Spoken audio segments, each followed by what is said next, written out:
아멘. 네, 감사합니다.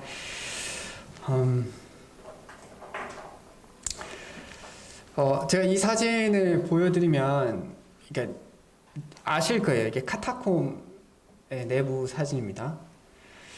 이 사진을 이제 보시면서 한번 상상력을 발휘해 보세요. 여러분들이 지금 이곳에, 지금은 이 안에 이제 전기불이 들어오지만 그때 당시엔 전기불이 없었을 거예요. 뭐 초롱불, 뭐 조그맣게 그런 빛이 들어오는 곳에 가족들이, 믿는 사람들끼리 이렇게 같이 이제 자리를 하고 앉아 있는다라고 한번 생각해 보세요. 그러면 일단 지하이기 때문에 아마 눅눅할 겁니다. 축축하고요. 어둡고요. 빛이 잘 안 들어와요. 그렇기 때문에 세상과 단절되어 있죠. 외로울 겁니다. 그리고 우리가 빛을 잘 못 보면 질병에 걸리기가 수월해요. 또 습한 곳에 살면 질병에 걸리기가 수월합니다. 질병도 있을 거고요. 옆에서 갓난아이가 울고 있을 수도 있어요. 아이의 배고픔을 해결해 주지 못하는 상황 가운데 있을 수도 있어요. 그럼 모든 어려움이 고통으로 다가오는 그곳에 우리가 이제 다 같이 앉아 있다고 생각해 볼까요? 그리고 이 고통은 자원에서 누리는 고통이에요. 당장이라도 내가 예수님은 나의 구주가 아닙니다. 예수님은 나에게 큰 의미가 없습니다. 라고 하면 다 해결될 수 있는 고난이에요. 자원하는 그 고난 가운데 있어요. 그럴 때 우리 성도인들 마음이 어떠실까요? 그 마음속에 부딪히는 부분들이 있을 겁니다. 내 안에 갈등들도 있을 거예요. 그리고 이 무리들 안에서 서서히 불만도 나올 수도 있어요. 무기력하게 되는 부분도 있을 수 있을 겁니다. 이런 상황 가운데 성도들이 있는 것을 그때 당시에 사도들이 알고 있었어요. 그래서 사도들이 편지를 씁니다. 이 박해 가운데 있는 성도들에게 위로와 격려와 믿음을 끝까지 지켜가기를 권면하는 편지를 써요. 그 편지가 우리가 알고 있는 베드로전서입니다. 요즘 시대가 사실 이때 당시의 박해하고는 비교될 수 없겠죠. 그러나 코로나 상황을 겪으면서 제가 경험했던 그리스도인 기독교의 관점에서 봤을 때 이만큼 기독교인들이 욕을 먹는 시절이 또 있을까? 기독교인이라고 말할 때 이만큼 주저주저 해야 되는 시대가 있을까? 제가 사는 동안에요. 제 전 세대에서야 다른 이야기 있겠지만 제가 믿음 생활을 시작하고 난 이후부터 믿는다라고 이야기했을 때 자유롭게 믿는다라고 이야기하기 어려운 시대를 살지 않나라는 생각을 해봅니다. 또 최근에 그 인천에서 이제 오미크론 확진이 퍼지게 되면서 그거와 관련해서 또 어떤 목회자 가정이 연루된 상황들, 또 그들이 했던 거짓말, 이런 것들로 인해서 또 한 번 교회에 대한 이미지가 참 많이 실추되고 또 부끄러운 모습들을 가지고 있다고 생각합니다. 우리가 그런 시각을 다 옳다라고 이야기할 수는 없지만 우리가 우리 스스로를 돌아볼 수 있는 부분은 필요하다라고 생각해요. 우리가 그런 시대를 살고 있어요. 그러다 보니 그리스도인으로 살아가는 게 뭔가 힘이 빠질 때가 있습니다. 그럼 뭔가 내 자신을 변호해야 될 것 같고 혹은 나의 정체성을 숨겨야 될 것 같고 내가 그리스도인이라고 얘기할 때 저 사람이 나를 어떻게 볼까에 대해 고민하는 시절을 살아가고 있다고 생각합니다. 그럴 때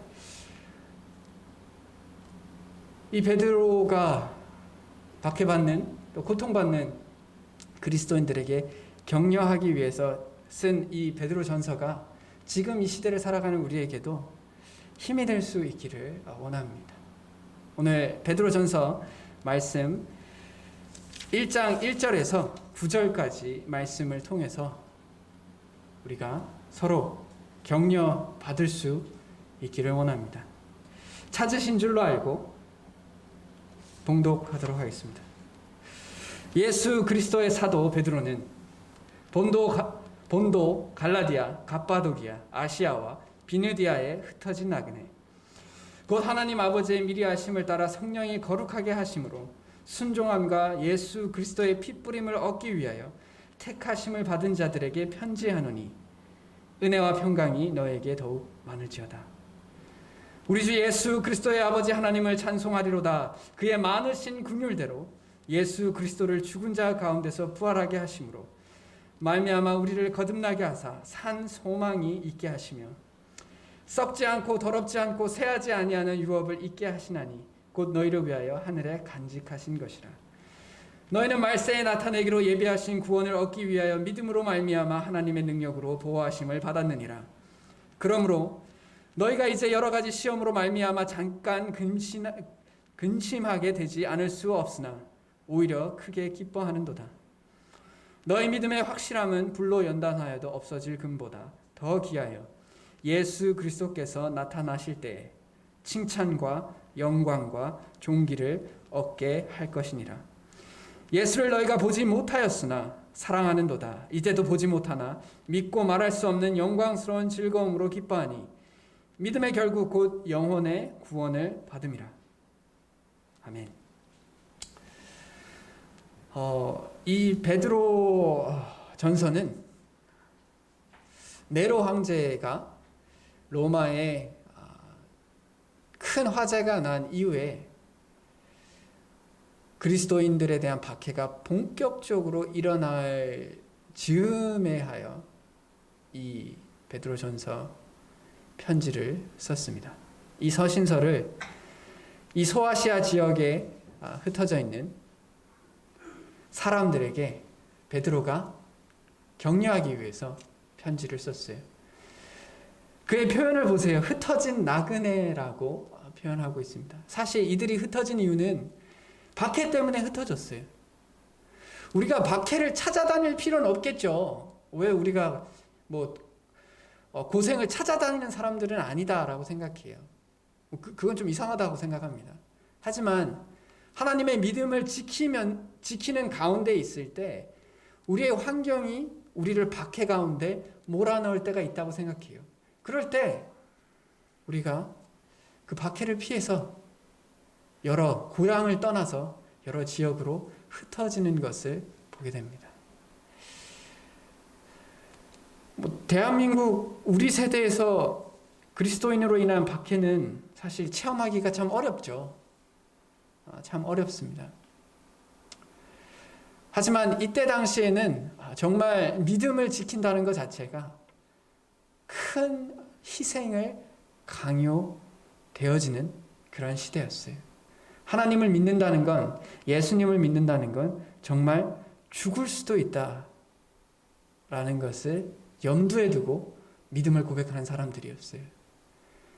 그리고 그 믿음이 사람들에게 드러나게 됐을 때 모든 터전과 부와 명예가 한순간에 다 없어질 수도 있다라는 것을 염두에 두고 살아갔어요. 그런 자들에게 사도 베드로는 편지를 쓰고 있습니다. 그들에게 그 믿음이 흔들리지 않도록 하기 위하여, 그 믿음이 지켜가기 위하여. 사실 우리는 믿음이 바로 서 있으면 많은 위로를 받아요. 정말 그렇습니다. 제 자신도 마찬가지고요.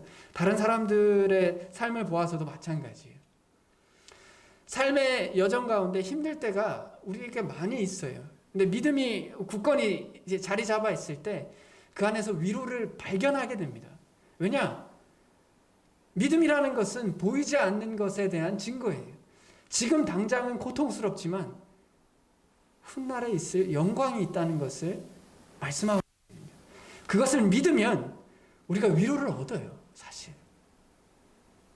어제 또 그 전도팀 2기에서도 결국 이런 이야기를 통해서 우리의 믿음이 자라나고 또 위로를 받는다라고 우리가 교제를 했었어요.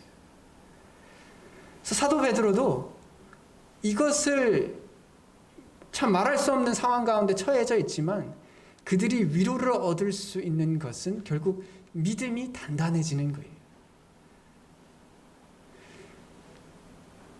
그래서 이제 격려를 하는데요. 위로를 하는데 첫 번째 위로의 모습이, 우리에게 믿음이 자라나게 할 수 있는 첫 번째 모습이 2절에서 이야기합니다. 택하심에 대한 이야기를 해요. 하나님께서 우리를 택하심에 대해서는 이견이 없다고 생각해요. 하나님께서 우리를 택하셨다라고 생각합니다. 물론 그 택하심의 모습들이 어떤 분들에게는 다르게 해석될 수도 있고 어떤 분들에게는 다르게 해석될 수 있다고 생각해요. 그러나 제가 개인적인 분별은 우리의 구원은 사실 하나님께서 우리를 택하셨기 때문에 가능하다라고 생각합니다. 그리고 그것에 대한 신학적인 개념이 2절에 잘 녹아져 있다라고 생각해요. 하나님 아버지께서 미리 아심을 따라 성령이 거룩하게 하심으로 우리가 하나님을 믿으려고 해도 우리는 하나님을 믿을 능력이 없었어요. 영적으로 죽었던 자들이었어요. 우리가 죽은 시체에게, 죽은 시신에게 아무리 이야기한다고 해서 그 시신이 우리들의 말에 반응할 수 없습니다. 아무리 죽은 자에게 일어나라 일어나라 해도 일어날 수 없어요. 능력이 없거든요. 그럼 어떻게 해야 되냐? 죽은 자를 먼저 살려야 돼요. 죄로 죽은 자를 먼저 구별시켜야 돼요. 마치 예수님께서 죽은 나사로를 살리실 때, 나사로를 부르실 때, 나사로와 나오라라고 이야기할 때 나사로를 먼저 살리시고 나오라고 이야기하셨겠죠. 죽은 자에게 무엇을 이야기한들 반응할 수 있겠습니까? 마치 그래서 성령이 우리를 먼저 살리셨어요. 그래서 우리가 복음에 반응할 수 있게 해주셨어요. 그래서 순종함과 예수 그리스도의 핏부림을 얻기 위하여 택하셨다라고 이야기하시는 겁니다. 우리가 이것을 생각해 보면 세상에 많은 사람들이 아무리 복음을 들어도 복음에 반응할 수 없는 이유에 대해서 한번 생각해 볼 필요가 있어요. 하나님께서 은혜를 그들에게 아직 베풀지 않았기 때문이다라고 생각합니다.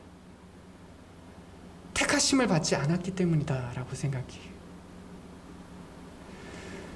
우리가 고통을 당할 때 나의 삶이 창조주 하나님에 의해서 택함받은 영혼이다라는 것이 우리에게 얼마나 큰 위로와 은혜가 되는지 우리가 상상해 보아야 합니다. 그냥 수많은 사람들 중에 우연히 있는 것이 아니에요. 하나님께서 우리를 택하셨습니다. 그 많은 사람들 중에서요. 그래서 하나님께 반응하게 해주셨어요. 예수님을 믿게 해주셨어요. 예수님의 말씀을 순종할 능력을 주셨습니다. 그것이 우리에게 참 위로가 된다고 생각해요. 그 특별함에 대하여. 혹시 여러분들도 이런 경험 하셨는지 모르겠는데요.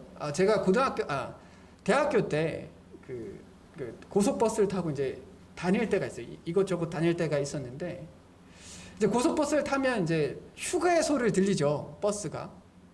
근데 휴게소에 딱 들리고 이제 쉬는 시간이 주고 이제 차가 출발하기 전에 어떤 분이 탑니다. 한 2분 정도가 타요. 그러면서 이렇게 이야기해요. 여러분들 그 공장에서 저희가 운영하는 공장에서 아주 좋은 시계이지만 이 공장이 부도가 나면서 굉장히 싼 가격에 드리려고 합니다. 근데 모든 사람에게 드릴 수는 없고 추첨을 해서 당첨되는 분들에게만 드립니다. 라고 하고 이제 조그만한 그 추첨표 같은 걸 다 나눠줘요. 번호가 적혀져 있는 걸 나눠줍니다. 그리고 나서 끝에 가서 다 나눠지고 나서 한 사람을 뽑아요. 어떻게 됐을까요? 그 번호가 제가 걸린 거예요. 근데 제가 지금 돌이켜보면 이미 다 알고 있었어요. 그 사람들은 뽑을 번호를 다 알고 있어요. 그래서 그 버스 탄 사람 중에 제일 만만한 사람을 고른 겁니다. 저는 진짜 그렇다고 생각해요. 그래서 이제 뽑혔어요, 제가. 그래서 제가 이제 제 마음속에 어떤 마음인데, 많은 사람들 중에 내가 이게 뽑혔네? 그래서 당첨이 됐네. 그래서 굉장히 겉으로 보기에 굉장히 좋은 시기예요. 근데 이걸 2만 원에 판다는 겁니다. 그래서 제 마음에 이게 사기당하기 참 좋은 상황 가운데 놓여져 있는 거예요. 일단 내가 택함 받았다는 그런 고향감, 넌 특별해. 그리고 가격도 싸. 근데 마침 2만 원이 없었어요. 그래서 다행히 못 샀어요. 근데 그 시간이 지나고 나서 이제 버스가 이제 지나가면서 제 머릿속에 탁 떠오르는 거예요. 이 모든 것이 사기였구나. 라는 생각을 했어요. 비록 사기일지라도 누군가에 의해서 내가 특별한 존재라는 거, 택함을 받았다라는 거, 이것은 우리에게 큰 기쁨을 줍니다. 하나님께서 우리를 그 많은 사람들 중에 우리를 택하셨어요. 그리고 그 택하심은 하나님의 온전한 주권으로 택하셨습니다. 그래서 우리를 하나님의 자녀로 삼아주셨어요. 저는 이 사실이 어떨 때 이제 현실에 부딪힐 때, 그리고 그 현실에 부딪힘의 막막한 가운데 큰 위로가 될 때가 있어요. 나의 삶이 우연이 아니고 하나님께서 나를 택하셔서 창조주 하느님을 만나게 해주셨구나. 이제 나의 인생이 그냥 사는 인생이 아니라 택함 받은 자의 인생이구나 라는 것이 나에게 큰 위로를 줍니다. 그 어두운 그 카타콤에서 이 편지를 읽을 때, 이 편지를 아마 그 모여있는 분들 중에 아마 리더가 대신 읽어줬을 거예요. 그 편지를 읽을 때 주변에 있는 그 성도들이 그 이야기를 들으면서 그래, 나는 택함 받은 사람이지. 나는 하나님께 의해서 구원을 받은 사람이지. 위로가 된다라고 생각해요. 저도 이것으로 많은 위로가 됩니다. 두 번째 위로는 택하심에서 오는 위로예요. 그 택하심을 통해서 그 다음에 우리가 얻는 위로는 산 소망입니다. 베드로가 이런 말을 한다는 게 저는 참 와닿아요. 이 편지를 읽는 사람이 이 편지가 베드로로부터 왔다는 것을 알겠죠. 왜냐하면 1절에 사도 베드로라고 바로 이야기하기 때문에. 그럼 그때 당시에 베드로의 일생을 사람들이 알 거예요. 그들이 베드로가 어떻게 예수님을 거절했고 부인했고, 어떻게 실망 가운데, 무기력함 가운데, 상실감 가운데 있다가 다시 하나님께 회복되는 그 순간들을 이 편지를 읽는 사람들은 아마 다들 알고 있었을 거예요. 그럼 베드로가 이렇게 고백하고 있는 거예요. 예수 그리스도께서 십자가에서 죽으실 때 하늘이 무너지는 것으로 생각했을 거예요. 사실 예수님의 십자가에 달리시기 전에 군병들로 인해서 잡혀갈 때부터 베드로의 마음은 심장이 두근두근두근하고 큰일 났다. 결국에 잡혀가시고 베드로는 이제 뜰에 있을 때, 사람들로부터 추궁받을 때 그 두려움 때문에 예수님을 부인했어요. 그가 아마 하나님 안에서, 예수 그리스도 안에서 누리는 두려움과 상실감을 대표하는 사람일 거예요. 우리도 그리스도인의 삶을 살다가 이런 두려움이나 고통이나 어려움이 닥칠 때 이런 행동들을 할 때가 있다고 생각합니다. 제 자신도 마찬가지고요. 그걸 대표한다고 생각해요. 그러나 그런 베드로가 이렇게 고백하는 거예요. 베드로는 부활을 봤거든요. 베드로에게 모든 걸 버리고 다시 어부의 생활로 돌아간, 모든 소망을 다 버리고 어부의 생활로 돌아간 베드로에게 예수님께서 다시 찾아오셔서 자신의 부활을 보여주셨어요. 그래서 베드로는 그리스도 안에 있는 소망을 산 소망이라고 얘기하는 거예요. 죽은 소망이 아니다. 죽었다가 살아난 소망이다라고 이야기하는 거예요. 우리도 삶을 살아보면 소망이 없을 때처럼 보일 때가 있어요. 이게 뭔가 주변의 환경들이나 내 자신의 마음속에 있는 일들로 인해서 다 부질없다라고 생각할 때가 분명히 있습니다. 예수님께서 부활을 통해서 이것은 죽은 소망이 아니라 산 소망이다. 즉 너희가 품은 이 소망은 반드시 너희들에게 의미 있게 다시 삶의 의미와 가치를 기억나게 할 것이다 라고 이야기하고 계신 겁니다. 산 소망이에요. 세상에 죽은 소망들이 너무 많아요. 돈에 대한 소망은 사실 죽은 소망이죠. 결국 그 돈으로 영생을 살 수 없어요. 건강도 마찬가지라고 생각해요. 건강도 우리가 아무리 건강해 보려고 해도 진시 황제가 불로초를 성공 못했잖아요. 결국 수은 중독으로 죽었다라고 얘기합니다. 그러니까 죽은 소망이에요. 권력도요. 죽은 소망이에요. 명예도 죽은 소망입니다. 그러나 예수 그리스도 안에서는 산 소망이 있다라는 거예요. 죽음도 이겨내는 소망이 있다라고 말씀하고 계세요. 그러면 이 편지를 읽고 있는 성도들 중에 자기의 가족들 중에 죽은 자가 있을 거예요. 그리고 심지어 내가 곧 죽을 수도 있어요. 그 가운데 이 편지를 읽을 때 그 감정이 북받침이 있지 않았을까요? 우리가 죽지만, 그리고 나도 곧 죽을 수 있겠지만 이것이 죽음으로 끝나는 것이 아니라 예수 그리스도께서 십자가에서 그 모든 고통을 감내하셔서 죽으셨지만, 돌아가셨지만 사흘 만에 부활하신 것처럼 우리도 그와 같이 부활할 때가 올 것이다. 우리가 죽으면 하나님께로 갈 것이다 라는 소망을 가지고 있어. 그 소망을 다시 한번 기억했을 것이라고 생각해요. 초대교회의 역사를 보면요, 초대교회에서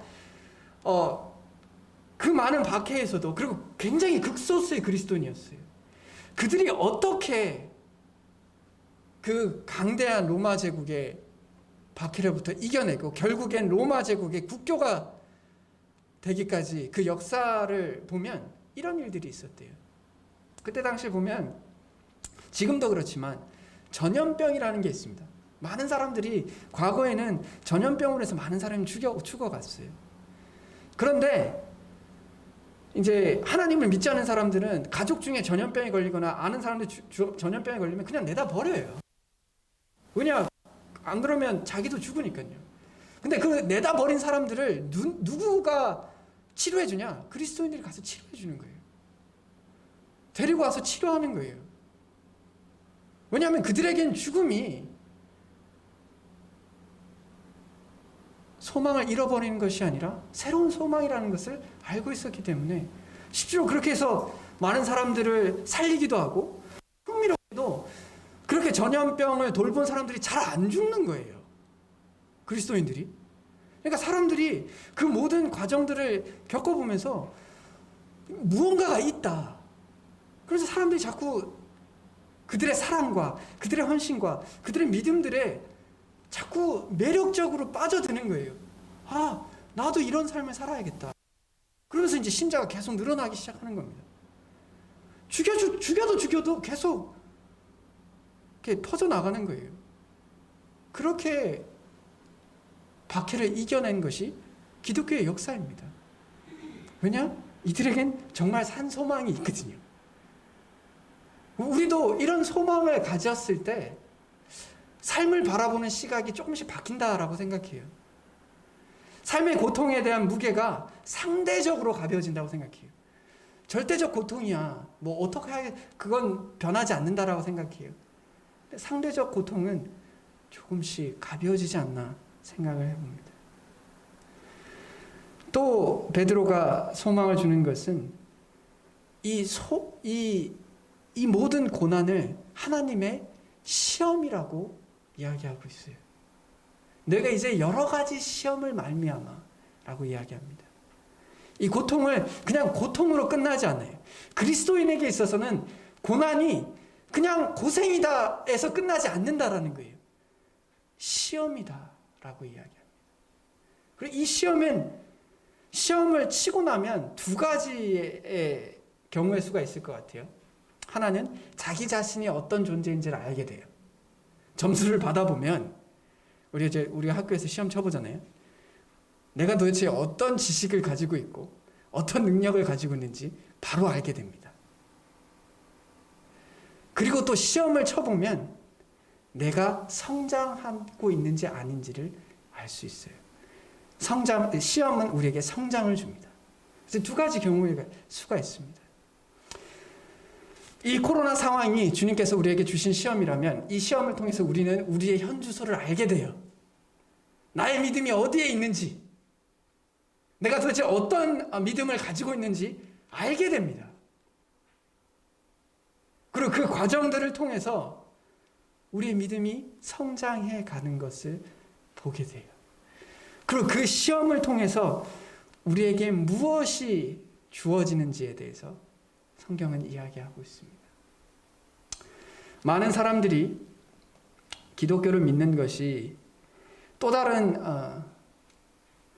다른 세속적인 복을 얻기 위한 하나의 통로로 생각하는 경우들이 있어요. 그래서 이 말씀 되게 좋아하거든요.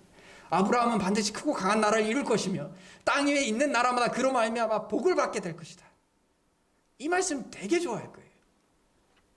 실제로 많은 분들이 이 말씀을 가지고 이제 세상적인 어떤 기대를 많이 하고 있다라고 생각합니다. 근데요, 흥미롭게도 그 다음 구절을 보세요. 그 다음 구절에 이렇게 얘기합니다. 내가 아브라함을 선택한 것은 그가 자식들과 자손을 잘 가르쳐서 나에게 순종하게 하고 옳고 바른 일을 하도록 가르치라는 뜻이었다 라고 이야기하는 거예요. 하나님께서 주시는 복은 이런 복을 이야기하고 계세요. 하나님께서 아브라함을 택한 것은 결국 그의 자손들이 하나님을 바르게 알고 바르게 믿고 바르게 순종하기 위해서 그 모든 복을 주신다라는 거예요. 그런데 그런 순종과 그런 옳고 바름에 대한 그 처절한 몸부림 없는 그냥 떨어지는 복만 바란다면 하나님께서 우리를 택하신 이유와는 맞지 않습니다. 그것은 아니에요. 즉 결국 하나님께서 우리를 택하신 것은 우리로 하여금 시험을 통과하기 위해서, 이 모든 것을 잘 가르치게 하시기 위해서, 또 순종하게 하시기 위해서 우리를 택하셨다라는 거예요. 그리고 이것을 사실로 받아들이면 이 고통받는 그리스도인들이 이 사실을 그냥 부당한 현실로 여기는 것이 아니라, 그래, 내가 이 모든 시련을 이겨내봐야지. 이 시험은 그냥 나를 괴롭게 하는 것이 아니라 하나님께서 내게 주시는 복이지 라고 생각할 수 있었다는 겁니다. 지금 이 시대에 살아가면 우리도 그것을 경험했으면 좋겠어요. 이 모든 시련이 결국 우리에게 언젠가는 이 모든 과정을 잘 견뎠기 때문에 내가 하나님을 조금 더 순종하게 되고 하나님에 대해서 조금 더 바르게 알게 되었다라는 것을 깨달을 수 있었으면 좋겠습니다. 저 자신도 마찬가지죠. 그래서 이것이 복으로 여김받을 수 있었으면 좋겠습니다. 이 시험이 우리에게 있을 때, 이 시험 자체로도 복이 있지만 이 시험을 잘 통과했을 때 하나님께서 미래에 있을 복을 먼저 말씀해 주세요.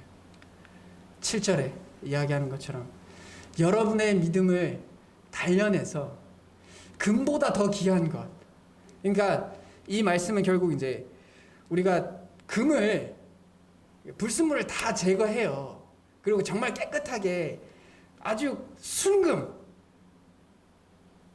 만들어도 이 금은 언젠가는 없어진다라는 거예요. 아무리 이게 금이 오래 간다라고 하죠. 근데 결국 그 금도 언젠가는 없어질 거지만 우리의 믿음은 영원한 가치를 가지게 될 것이고, 그것이 하나님 앞에, 미래에 하나님 앞에 서게 됐을 때 칭찬과 영광과 존귀를 얻게 해주실 것이다 라고 베드로가 위로하고 있어요. 그래서 이 편지를 읽는 이들에게 얼마나 위로가 될까요? 네, 지금 정말 고통스럽지만 이 고통스러운 순간들을 끝까지 이겨냈을 때 하나님께서 그거와 비교될 수 없는 영원한 영광을 우리에게 주신다라는 것입니다. 그것은 하늘에 간직한 것이다 라고 말씀하고 계시고요. 썩지 않고 더럽지 않고 새하지 않은 유업이다 라고 말씀하고 계세요. 우리에게 이것이 미래에 있을 일이지만 지금 당장 우리 앞에 있는 것처럼 살아갈 수 있다면 그것이 신앙이다라고 생각합니다. 그것이 믿음이겠죠. 그걸 붙잡고 살아갈 때 또 위로를 얻는다라고 생각합니다. 또 현재의 보상이 있어요. 미래에만 있는 보상이 아니고요. 현재에도 보상이 있습니다. 1장 8절에 예수를 너희가 보지 못하였어요. 지금 이 편지를 받는 사람들은 아마 다음 세대 예수님을 눈으로 경험하지 못했던 세대이거나 이방인들 가운데 예수님을 아직 보지 못했던 사람이었을 거예요. 그러니까 예수님을 못 봤지만 마치 본 것처럼 믿고 말할 수 없는 영광스러운 즐거움으로 기뻐할 수 있다라고 얘기하는 겁니다. 이것은 베드로가 이 글을 썼을 때 자신은 예수님을 보았거든요.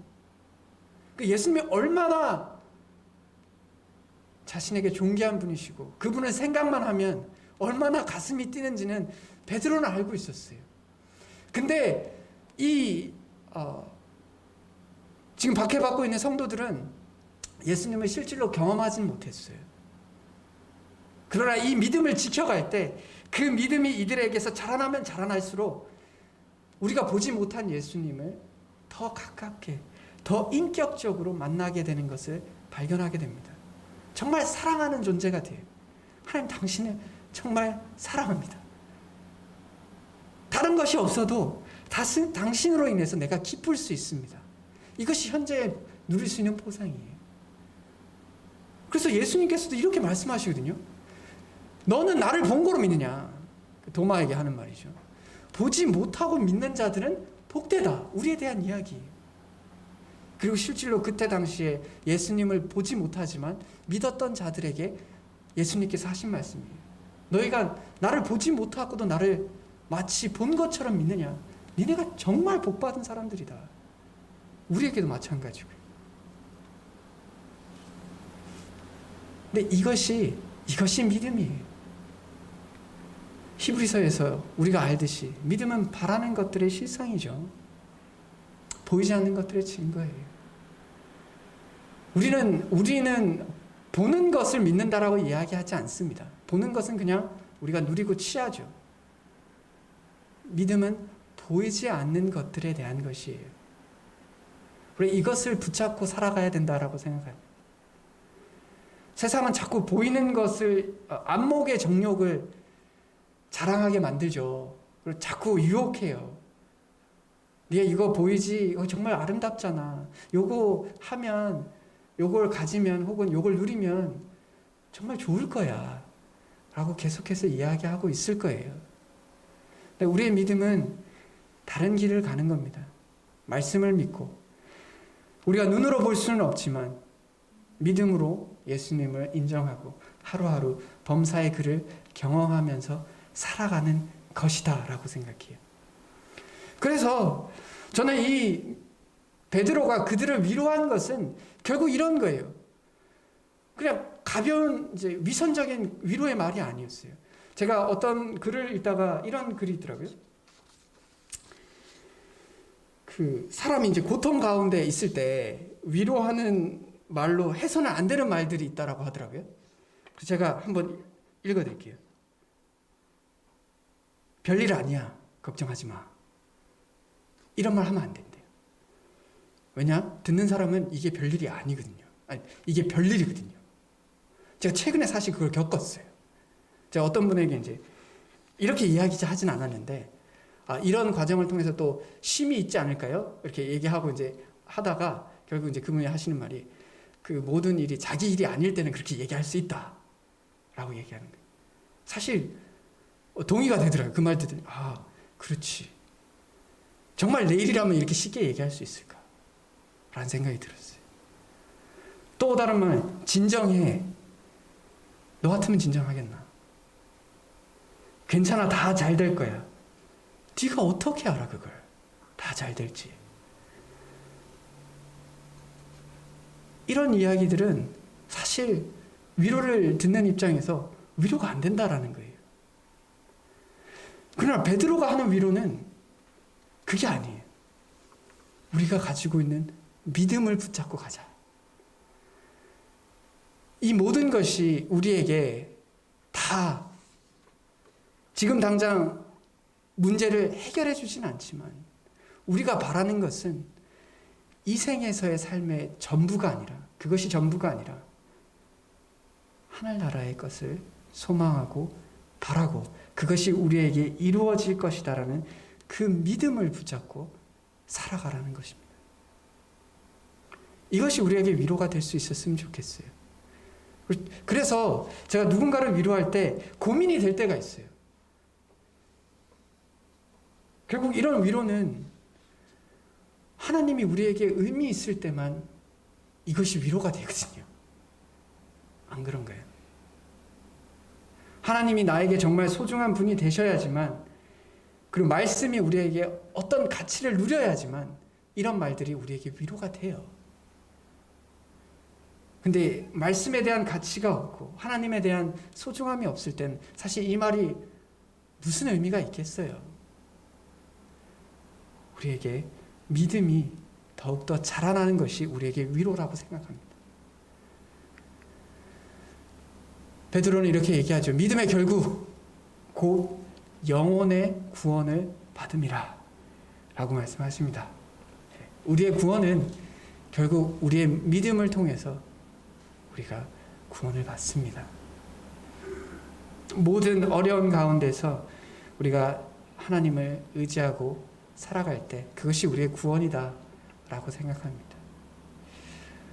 그리고 그 모든 여정 가운데 하나님께서 우리를 보호하신다고 생각해요.